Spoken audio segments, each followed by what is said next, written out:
last 25 years, standardized tests have taken over educational news and debate. Each president has made educational campaigns and changes. The most recent presidents have made major changes to the educational system that cause great confusion and disappointment. The new system has made many parents, teachers, and especially students upset. Standardized testing is not necessarily a new thing. It was first introduced in the mid-19th century. As a result of this, several main ideas or currents in the history of American education system of testing were established. First, formal writing exams began taking over the norm rather than oral exams. Secondly, although the early standardized exams were not meant to make comparisons among the students, they quickly morphed into that. These early exams were focused on major school subjects. Lastly, from the beginning of standardized tests were perceived as instruments of reform. Since the early 1900s, the whole process of assessing began with the intent of being an easy way to test a large number of students quickly. Early 1900s, an exam that was popular was the toe-the-line exam. This type of test is not exactly the same as testing today. However, they do share many similarities. The children taking the toe-the-line test would have to come up to the line that was in front of the classroom and recite all the information that they could on what they learned.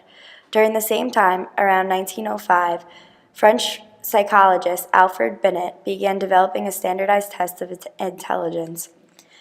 In 1917, testing for military job placement started, and in 1920, standardized testing officially came about. By 1926, SATs came out and were needed for students' college applications. The original exam only lasted 90 minutes and had 315 questions on it. It examined basic math skills and vocabulary. Shortly after that, in 1930, the IQ test came about. This test was given to students so that they could be tracked in their strengths and weaknesses, and the government could find out what a suitable job would be for them when they were older.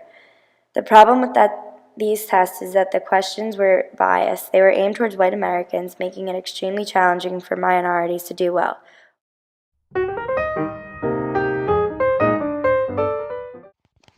Like it or not, life is full of measuring sticks. How smart we are, how fast we are, how well we can, compete. But up until now, it's been pretty hard to tell how well kids are competing in school and how well they're going to do when they get out of school.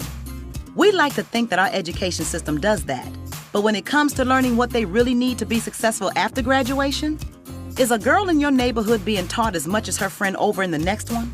Is a graduating senior in, say, St. Louis as prepared to get a job as the graduate in Shanghai? Well, it turns out the answer to both of these questions is no. Because for years, states have been setting different standards for what students should know and be able to do at each grade level. That's making it too hard to know if our kids are really doing well enough overall, and if they can really compete for a job someday. What we really need are clear goals. That's where the Common Core state standards come in. They're like a total sea change in education. Consistent, strong, clear benchmarks for English language arts and math. Here's how it works. You can think of kindergarten through 12th grade like a giant staircase. Each step is a skill your child needs to learn before stepping up to the next one. But right now, too many kids aren't really confident with 2 + 2 before they have to move on to 2 × 2. We need more focus on the skills that help them move up the stairs, or they can slip up and fall behind. And there's another problem. What if everyone's stairs were made at different heights? Well, here we go again. They are. So, a boy in Seattle who's rocking an A in English literature could be getting a C on his Chicago friend's staircase. Oops. We need to create consistent steps in education, too. So first, each standard creates a landing on the staircase, a stop along the way as your child heads toward high school graduation. Each stop is a chance for every parent and teacher to focus on the skills their students are supposed to know at that step, no matter the zip code, language, or race. And more importantly, each standard makes sure all students are learning what they need to know to get to graduation and beyond. Because something like counting to 100 leads to understanding dollars and cents, which eventually leads to understanding how to manage a budget. Secondly, the standards are consistent from school to school, and they match up against international standards too. Now we know how we're doing compared to just about everyone. So even though local communities will still design their own curriculum, with the same rules, everybody can compete on the same kind of staircase. But standards aren't learning. That's why we need teachers, parents, and students to help make that happen. By working together to help kids meet these standards. The world's getting more and more competitive every day. But now, when our kids get to the top of their staircase, they can have way more options on where their life goes from there. Clear goals, confident, well-prepared students. That's the Common Core State Standards.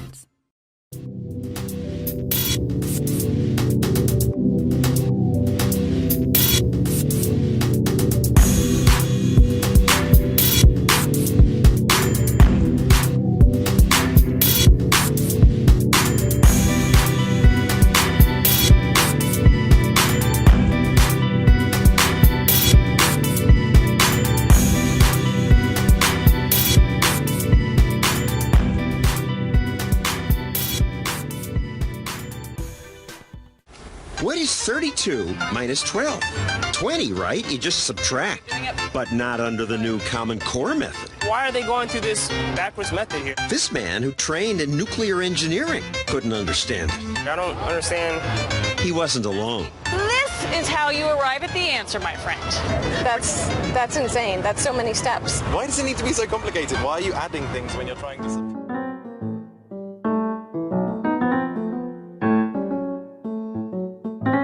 Tell you the truth, when I saw the other day what a teacher was doing to get children to add 4 and 4, oh my God, I thought this is good. I didn't blame him. I turned on Channel 4 for my news, and the first thing I saw, a whole group of women saying no more Common Core, and I thought, tell me, how would you teach them 4 plus 4?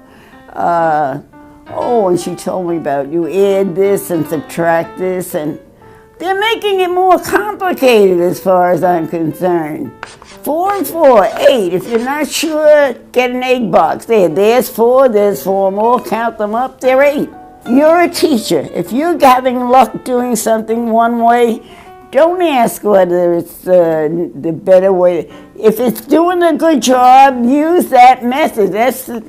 It doesn't go by the name of the method. It goes what does well. Some systems do well with some people, and some systems do not do well with other people. But try to find the one that's reaching the most number of people in the easiest way, and then you know you have something good going. I think that before you institute a system, be sure that it's had good fortune. And I don't think they waited long enough for this Common Core to produce something outstanding so that we could say, I think we should do that.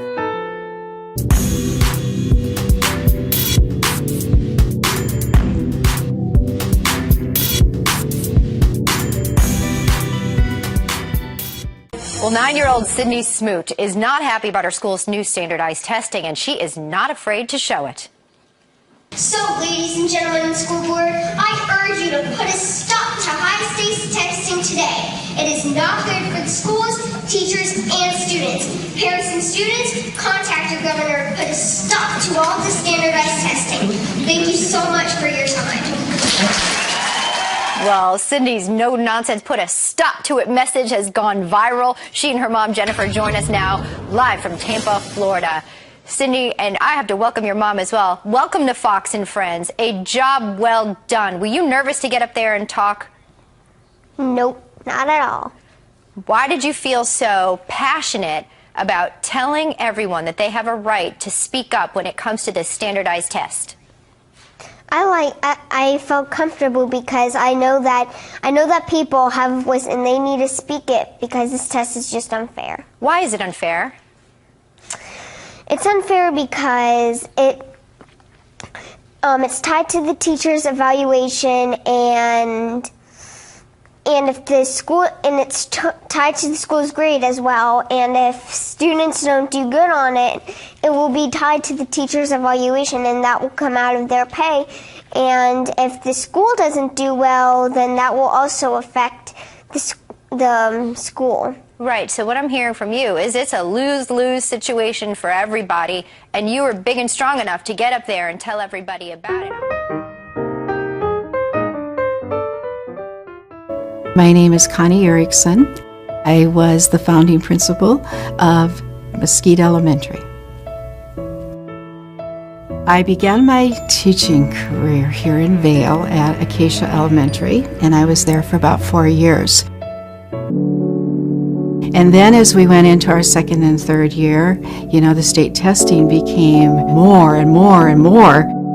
When the test scores came in, we just, were really, really devastated to see that, say for instance, at 5th grade, I remember we were like in the 39th percentile in math. Did you know that because of the new standardized testing programs related to the Common Core state standards, that public school students will spend more time each year being tested and less time actually learning?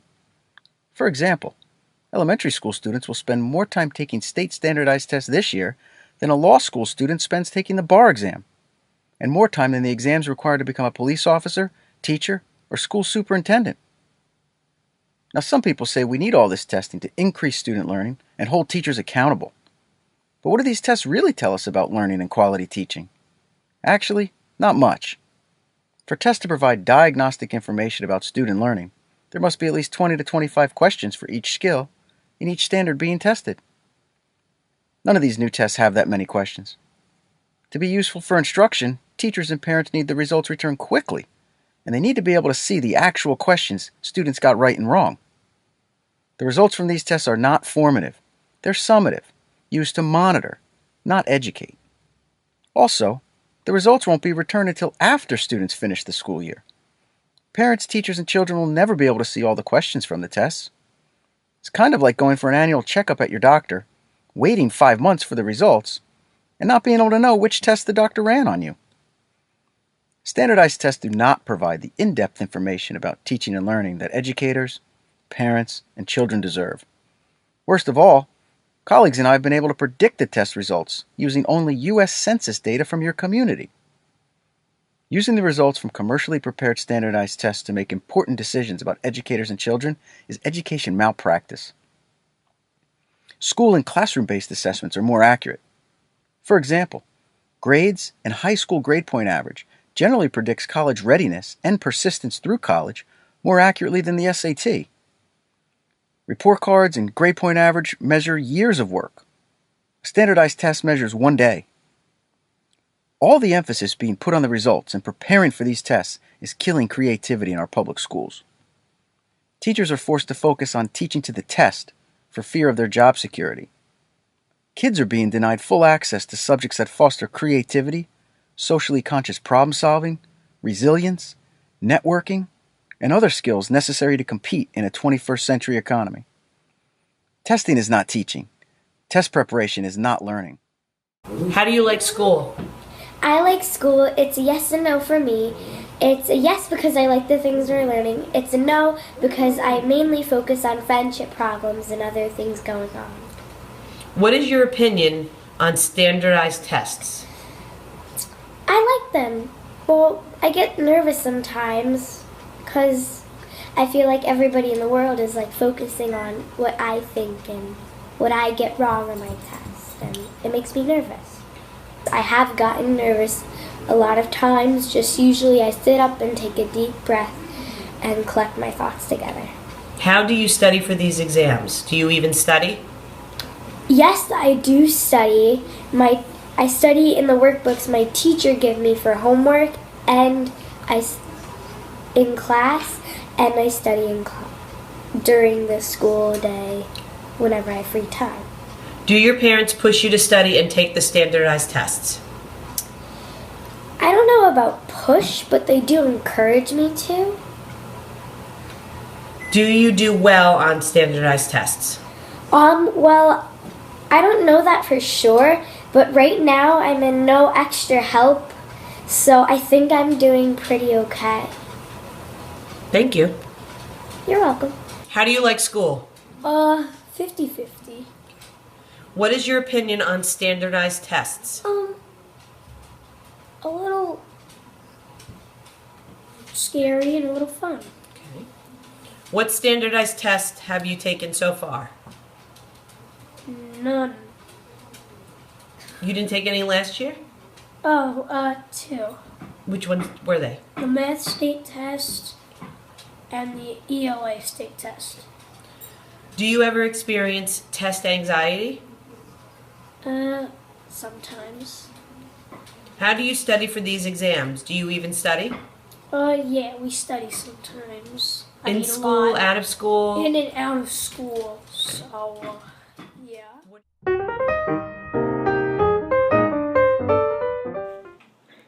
Well, it depends. In grades 3 through 8, I believe there's an issue with how non-educators and others that aren't certified create and grade our tests. And there's also many errors in the gag order where teachers can't talk about what they see when they originally view the documents that are going to be on the tests. I think regents are okay. Everyone's comfortable with them, and they are written and scored by teachers, so that is fine. But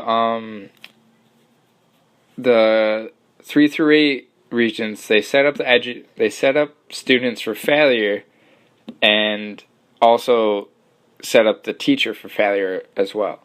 SATs are okay because are not okay because they don't measure total ability.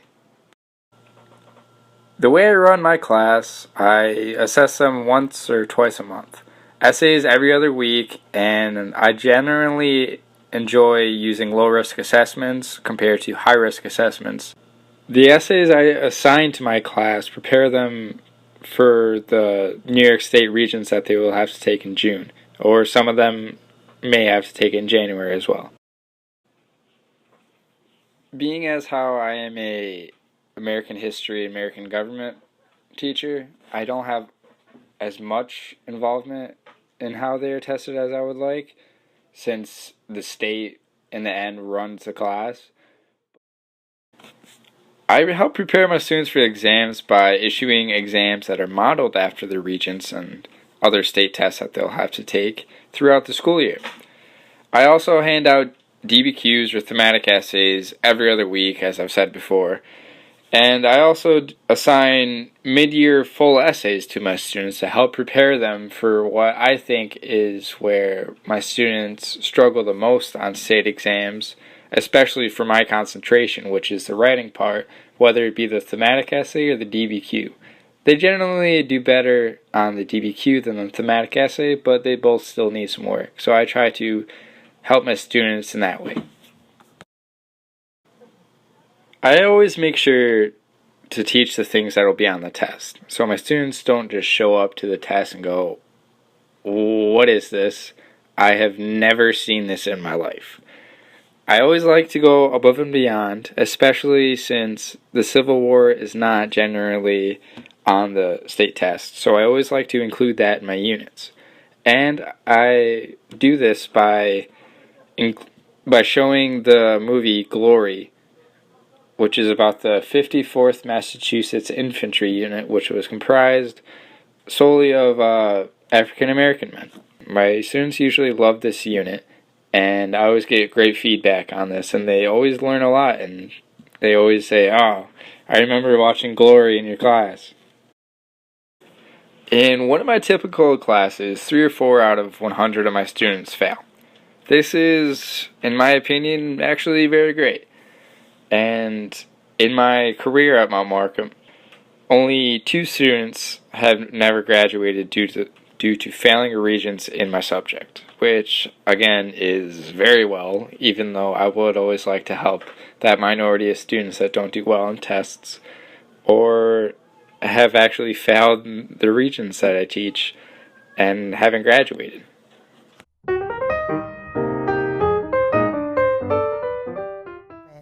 When I was brought into DC, when I first started my first evaluation, they handed me this booklet called the PPEP. I didn't understand it. No one explained it to me. When I was in New York City, my evaluation consisted of 2 full lesson observations, so full 45-minute period or full 90-minute period observations by my principal that I knew when they were going to happen. And I was rated just based on, I wasn't sure what, just satisfactory or unsatisfactory. Under impact, I'm evaluated through a few different lenses, one of which is the observation. So 5 times throughout the year, I am observed 3 times by my principal and 2 times by a master educator. Those observations lead to a score, 1 through 4. And those scores are an average of a 9-point rubric that they use to evaluate us. Between 5 evaluations throughout the year, you get a pretty good picture, because 1 observation or 2 observations I don't feel are enough for me to really know my practice as a whole. I'm also evaluated by my students' test scores. There are about I think just less than 500 teachers in DCPS that are evaluated through test scores. Being that my students took a DCCAS examination last year, they can measure their growth from 3rd grade to 4th grade. And that is 50% of my evaluation. The observations are 35%. And then there's another part that's our commitment to school community, which is, do we do after-school programs? Do we tutor students after school? Are we bringing in donations to the school? Things like that. Well, we're 2 years into the evaluation process now. And at this point, I feel like the areas on the rubric are very clear to us. In the beginning of the year, we're given a book. We're told exactly what we're looking for. We're given a rubric to say what's a 4, what's a 3, what's a 2, what's a 1. So it's not a secret on what you're being evaluated on. Over the past few years, teacher assessments have increased just like student assessments. The main purposes of these teacher evaluations are to hold teachers accountable for how their students perform and to support teacher development through a system of feedback. Most teacher evaluations are made up of a few components. One component of teacher evaluation that is required in every state is an in-class observation. These in-class observations are done by the principal of the school in most cases. This form of assessment has been criticized by some because they are based on personal judgment, which can lead to bias or favoritism. Bias or favoritism can occur because it can be hard for a principal to separate their personal feelings toward a teacher from their actual teaching skills. Another criticism that people have made of this system is that it takes the principal away from the more other pressing issues that they have to deal with. Another form of teacher assessment is called value-added measures, which have been adopted by 80% of states. Value-added measures are systems that use the test scores of students to estimate a teacher's contribution to student achievement. This way of evaluating a teacher is quite a controversial option because many researchers think that they do not account for the different types of students and are not an accurate depiction of how effectively a teacher teaches the curriculum. Some districts and states that are seeking an alternative to value-added measures for incorporating student achievement data in teacher evaluation have adopted student learning objectives, also known as SLOs. SLOs are goals set by teachers and administrators for each classroom based on existing assessments. Teachers are then evaluated on how well their students meet these goals. Some people think that teacher evaluation should be used as a way to determine salary. In other words, a teacher's salary should be based on how well their students are performing. Some pros of having a performance-based salaries are that rewarding the best teachers will result in better qualified, more academically advanced individuals entering the teaching profession. Also, rewarding the best teachers will keep them motivated to innovate and remain in the profession longer. Lastly, not all teachers are equal. Some are more effective than others. Teachers and administrators' salaries should be based on job performance just like the private sector. There are also many cons to performance pay, such as it can lead to some teachers getting paid more because of favoritism and not because they are actually good. Also, teachers will not want to teach difficult students for fear of them doing poorly and that having a negative effect on their salary. Another drawback of this model would be that experienced teachers would have a huge advantage over new teachers entering the field. This way of compensation also encourages competition between teachers rather than collaboration. Lastly, this would lead to people entering the field in order to receive a high salary and not because they love teaching. Divided by 6.7 hours.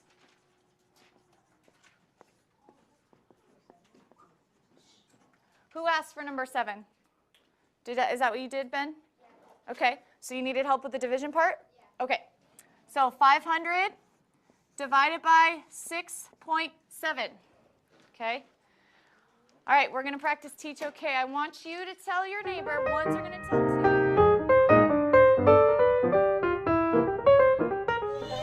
two. The teacher program assessment is a way for higher educators to look at student teachers in a different way, in a way that they can really see us interacting with the children rather than just taking a written test and seeing our skills on paper. That's a close one too. This is kind of tricky.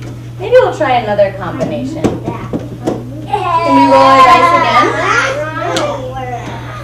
They really get to see us, the way we talk to the children, the way we use academic language and speak with the groups of children in a small group and a large group atmosphere. And I think it's a great way for them to see us, to see how our skills will really be applied rather than just seeing a test or writing papers, because that really doesn't show the way we work with children and our skills as teachers. Chelsea, along with other student teachers, create lesson plans like this to show their skills through this new program. It's a new program nationally. Before it was the teacher work sample, and now it is the teacher program assessment, or teacher performance assessment. And they're pretty similar programs. It just offers a way for higher educators to see us as teachers, and I think it's a good to implement it with teacher candidates. And it's national now. It's everyone has gotten rid of the TWS, so TPA is brand new for everyone.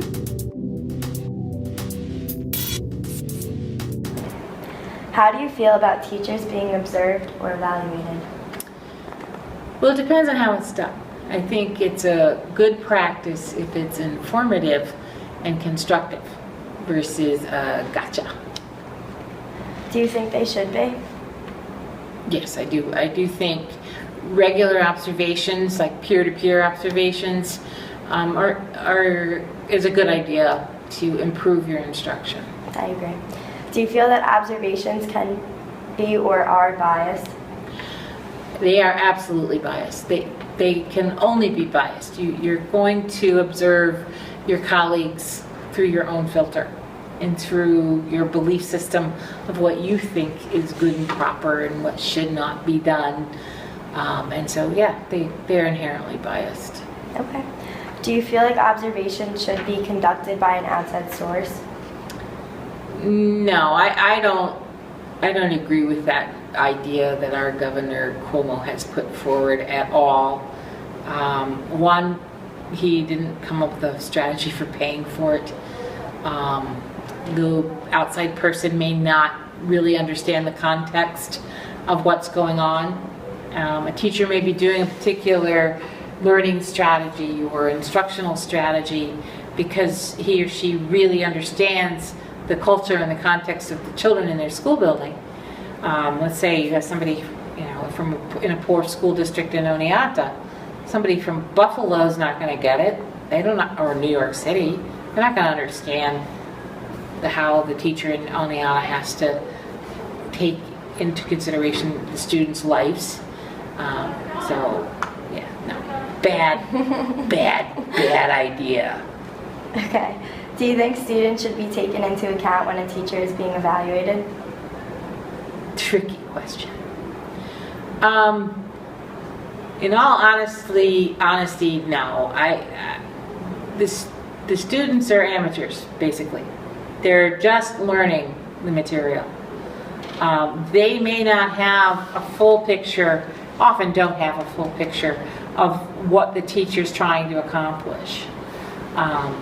And they shouldn't. They're on the learning side of the curve, right? So I think although the feedback should be considered, it shouldn't be weighted in the teacher's merit pay or the tenure decision. I think should it be weighted in as, feedback? Sure. But as what they're calling now value added? No, I don't think so. Do you think the current system of evaluation could be changed for the better? Absolutely. I mean, it's currently a very broken system. It needs to be more constructive. It needs to be more informative and less punitive. So by that I mean it shouldn't be about punishing a teacher. It should be about everybody wanting to get better at their job. Because what's wrong with that? Getting better at your job is a good thing to do. But if the evaluator's coming in with the idea that they're supposed to catch you doing something wrong, then that's not helpful. That doesn't improve the profession. Okay, well, thank you for your time. Well, thank you for asking your question. can change it. There are 3 big steps that we can take right now. First, we need to fund schools in a way that's flexible and lets Jennifer and her parents choose the educational environment that best fits their needs. Students today flow into schools in their geographic areas, and money flows to those schools whether they're serving kids or not. Vouchers and charter schools are better, allowing students to take funding to the school of their choosing and increasing competition. But even this system funds each child in a lump sum and requires each school to manage their students' entire education. A better system would make the dollars for each student flexible, so Jennifer and her parents could customize the best education for her. Course choice and course access programs allow them to divide up the money and spend it with various providers, getting her the help she needs with history or paying for Mandarin classes because she wants to go into business. Similarly, education savings accounts would help her pay for private school, for tutoring, or for speech therapy. And then she can roll over dollars year to year and can even put away unused dollars for college. Second, we need a better regulatory approach. The current system uses standards and formulas to hold Jennifer's school and teachers accountable to a one-size-fits-all definition of success. This slows innovation and stifles teacher creativity. We need to let parents vote with their feet. We also need a flexible, market-based system that relies on performance contracts, inspectors, or accreditors to hold educators accountable to many kinds of results. Third and finally, the new schools and education providers this system would create would need new sources of human and financial capital. They would need the freedom to rethink the roles and compensation of teachers and leaders, to retrain teachers for unique school environments, and to pursue new sources of capital through public and private financing. There are no silver bullets, but the best thing that we can do for students like Jennifer is to create a marketplace that unleashes education innovators and entrepreneurs. We should move from an education system to an education ecosystem, a vibrant, evolving marketplace of options that compete for Jennifer's dollars by showing better results for her future. It's pro-teacher, pro-principal, pro-family, pro-children, and it can be done. Colorado lawmakers and a lot of parents getting involved now debating how to reform testing in our schools. The rollout this year of tests linked to the Common Core standards has been met with accusations it might lead to a loss of local school control. Our stakeholders are bigger than that. They are the children. Children are most affected by these reforms, and parents and teachers should have the most input about education. We are so grateful to the Democrat and Republican legislators and the state board members who are truly listening and representing the children. Thank you. Parents talked about it at the Capitol today, and a Senate committee passed a bill today that would revamp how the testing is done and how often. A second bill would rewrite some of the testing standards.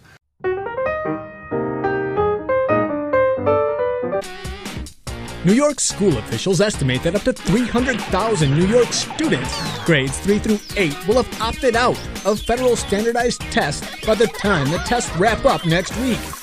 It's probably more accurate to say that it's the parents who are the ones on protest. Those opposed to the Common Core-based tests argue that parents and educators should be able to set their own standards. Too much classroom time is devoted to test preparation, and they don't want to draw a blank when asked to help with their kids' math homework. On the other side of the fight to mold your child's mind is Andrew Cuomo and company, touting the imperative need to measure teachers' performance. Proponents of the test cite the No Child Left Behind Act to induce fear of reduced funding if too many students opt out. Do we not trust our teachers? Educators in Finland use tests as a tool for teachers to gauge students rather than as a way to hold teachers accountable. Will the U.S. ever be able to compete with Finnish students? With our teachers forced to focus on the standardized finish line, probably not.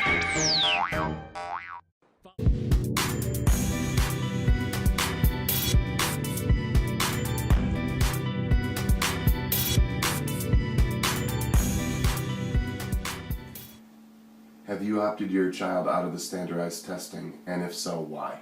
No. Do you agree with standardized testing? No, not really. I think it puts a lot of pressure on kids today, especially since the test is so difficult. Again, do you think these exams put a lot of pressures on the children? Yes, a little bit too much pressure, because a lot of times they're just shown to just test to get the results of the test instead of thinking about their answers. How do you prepare your child for standardized tests? Just tell them to do the best that they can, and use what they've learned in school to help them with the test. And do you think there's a better alternative? Yeah, I think there should be some sort of testing to gear their levels, but I think maybe making the test a little bit more realistic would help. Thank you.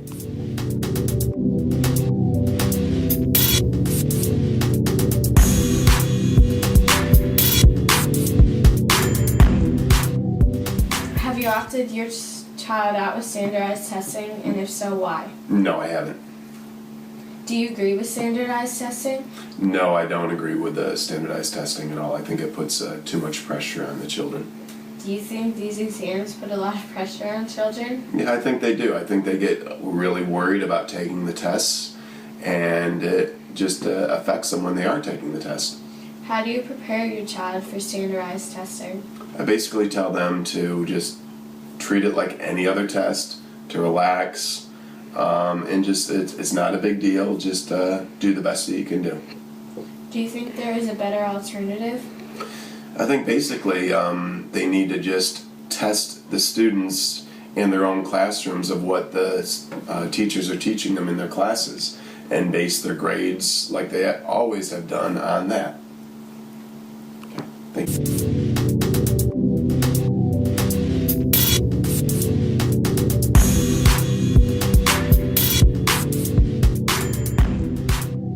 Thousands of students and parents across the U.S. are protesting Common Core standardized testing with demonstrations and by opting out of this year's tests. Common Core is a set of mathematics and language arts standards the Council of Chief State School Officers established to outline what students should know by each year of their K-12 education. But protests against Common Core are gaining steam. They're especially visible in New York State, where standardized tests started this week for some 1.1 million eligible students in grades 3 through 8. Day one of testing, and those who opted out seem to outnumber those opting in. There was 5 kids that I was with that took the test. Yeah. Like almost the entire auditorium was filled with kids that didn't take it. These days, you know, when you politicians or corporate executives or journalists talk about school reform and the need to improve education, they typically cast it in terms of the United States beating its enemies, although they don't always use the word enemies. They do typically use words like competitiveness in the global economy. It doesn't matter whether it's George W. Bush or Barack Obama, they're interchangeable in reducing the education of our children to what will bring in the most profits to American corporations as compared to their counterparts in other countries. If we care so much about how American kids are doing compared to their counterparts in India or China on standardized tests, put aside the fact that standardized tests are lousy measures of anything that matters intellectually, what we're saying is that we want children who live in other countries to do badly, not to learn well. And I think that is an intellectually and morally bankrupt position. So if we're going to find reasons to educate our children well, it shouldn't just be about economics, and it sure as hell shouldn't be about having them triumph over other children.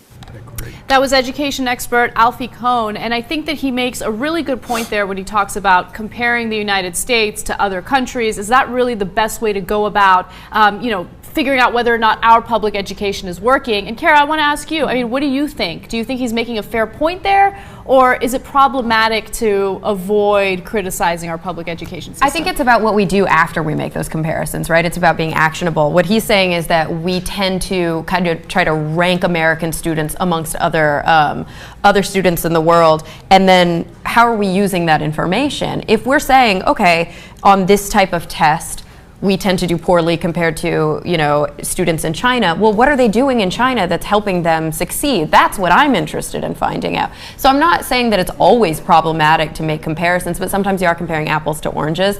And when you're not, maybe we should be like using the information that we gather instead of like politicizing the information that we gather. And what he said about, you know, we want to do better, and if we're not doing better, maybe that means that we just want them to do worse, I think is a fair point, and that's not the way that we should be approaching education in this country. You know, Finland had this educational revolution that I found really interesting because they shifted away from standardized testing. Instead of focusing on comparing students in Finland to other countries, they said, do away with the standardized test. Let's just focus on enriching these students and helping them focus on what their passions are. And in the beginning, people were like, we don't know if it's going to work, but it actually ended up working, and now they're ranking very, very high when it comes to the success of their students.